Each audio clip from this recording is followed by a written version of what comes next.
Hola, Laia, buen día. Buen día. Súper a la llevadora. Gracias.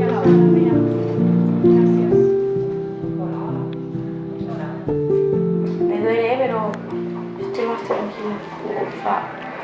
Estábamos dando mucha comida y la enfermera nos dijo que había A veces simplemente el hecho de que se mueva un poco ya puede hacer, sí, ya.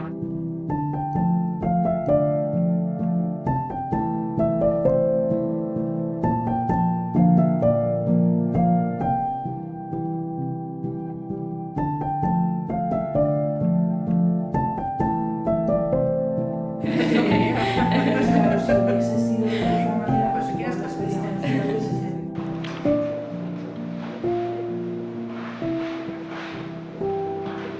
Y vamos a ayudarle exprimiendo un poquito el pecho.